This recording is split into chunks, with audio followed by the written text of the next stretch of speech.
Olá, boa tarde. Você acompanha agora notícias do Brasil e do mundo desta quarta-feira.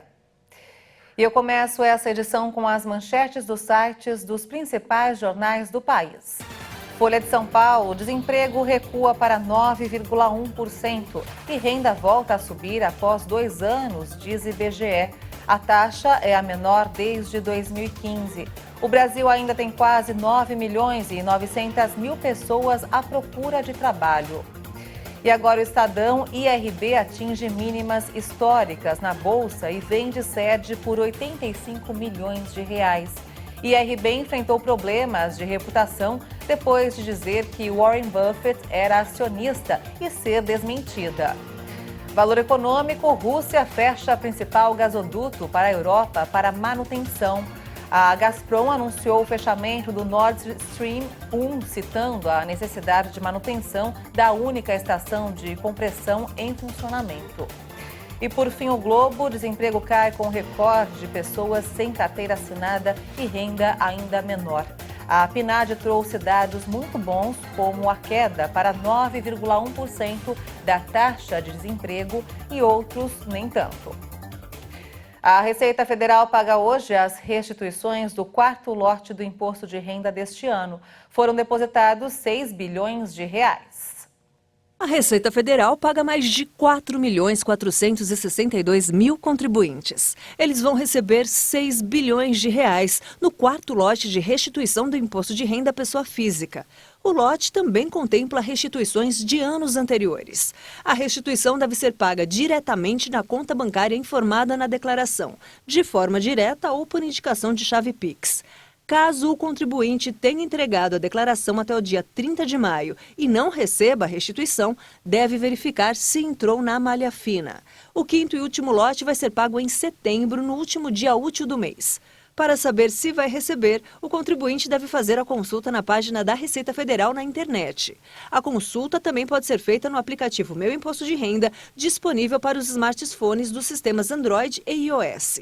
Quem não está na lista ou caiu na malha fina pode consultar o extrato da declaração para verificar eventuais pendências. Nesse caso, o contribuinte deve acessar a página do Centro Virtual de Atendimento da Receita e verificar se há inconsistências de dados. E nessa hipótese, deve ser feita a regularização com entrega de declaração retificadora. A restituição fica disponível no banco durante 1 ano. Caso o valor não seja acreditado, o contribuinte pode contatar uma agência do Banco do Brasil. A Câmara dos Deputados aprovou uma medida provisória para reajustar a tabela do frete de transporte de carga quando o diesel variar mais de 5%. O Executivo quer que haja uma nova norma sobre os pisos mínimos do frete rodoviário, toda vez que o preço do diesel ultrapassar 5% para mais ou para menos em relação ao valor considerado na tabela vigente elaborada pela Agência Nacional de Transportes Terrestres. A ANTT é a responsável por publicar as normas com os pisos mínimos a serem pagos pelos fretes. Mas o modelo atual não tem sido suficiente para aplacar os aumentos dos preços internacionais do petróleo. Quando editada, uma MP tem força de lei, mas precisa ser aprovada pela Câmara e pelo Senado para que não perca a validade. Nesse caso, o prazo é 26 de setembro deste ano.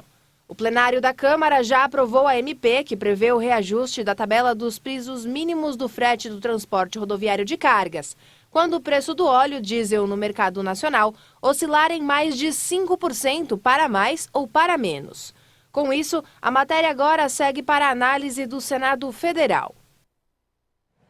A cidade de São Paulo registrou o primeiro caso de conjuntivite associada à varíola dos macacos. A recomendação é que oftalmologistas incorporem a infecção por monkeypox como parte do diagnóstico diferencial quando chegarem aos consultórios casos de irritação ocular.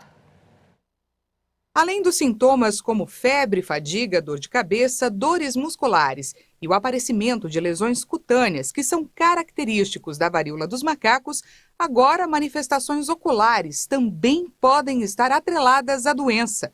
O Hospital dos Olhos, referência em oftalmologia na capital paulista, identificou o primeiro caso de paciente com confirmação para a doença a partir de exame de coleta ocular. 4 dias após o surgimento de lesões na pele, associadas a outros sintomas de monkeypox, como mialgia e cefaleia, um profissional de saúde de 30 anos começou a apresentar também irritação ocular e lacrimejamento, um quadro semelhante a uma conjuntivite. Com isso, os exames oftalmológicos passam a ser usados para o diagnóstico da doença. Segundo especialistas, diversas situações podem estar presentes dentro do quadro de monkeypox, com manifestações oculares como conjuntivite, blefarite, ceratite ou lesões na córnea. Para prevenir a varíola dos macacos e ajudar a evitar a contaminação dos olhos, é indicado lavar sempre as mãos e evitar tocar os olhos, o nariz e os ouvidos e não compartilhar toalhas de rosto e lençóis, além, é claro, de usar máscaras de proteção. A Alemanha vai pagar uma indenização milionária aos familiares das vítimas do ataque que aconteceu durante os Jogos Olímpicos de Munique em 1972. Uma cerimônia está programada para a próxima segunda-feira.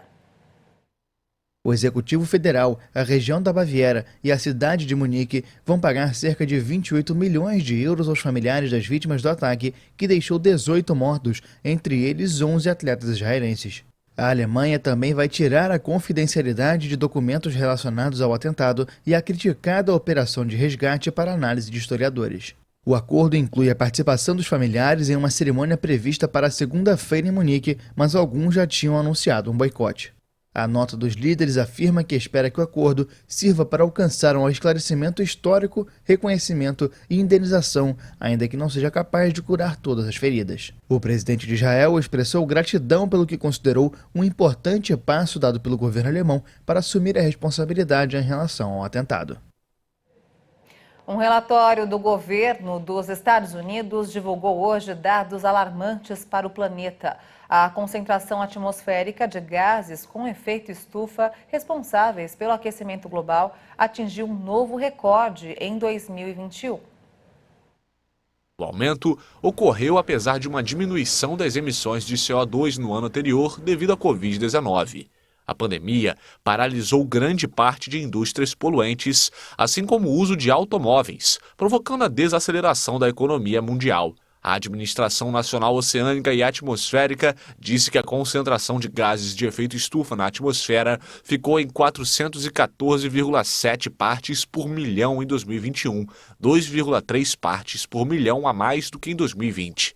O nível é o mais alto pelo menos no último bilhão de anos, com base em registros paleoclimáticos. O nível do mar do planeta também subiu pelo 10º ano consecutivo, atingindo um novo recorde de 97 milímetros acima da média em 1993, quando começaram as medições por satélite.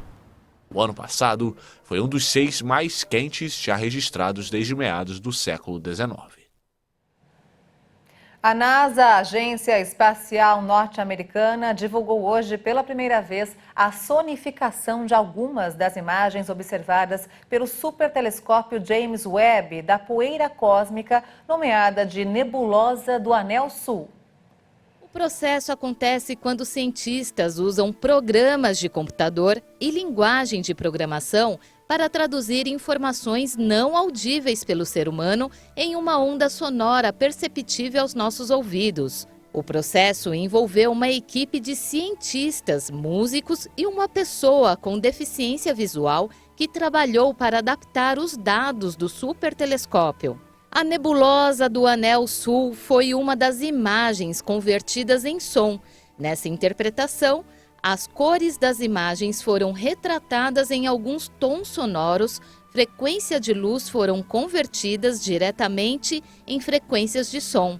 Nessa interpretação, as cores das imagens foram retratadas em alguns tons sonoros, frequências de luz foram convertidas diretamente em frequências de som. Essa grande nuvem de poeira cósmica foi uma das primeiras imagens divulgadas pelo supertelescópio em julho deste ano. E essa edição fica por aqui. Eu volto logo mais no Jornal das 18h30, ao lado de Juliana Dariva, com outras informações. Obrigada pela sua companhia e até lá. Tchau!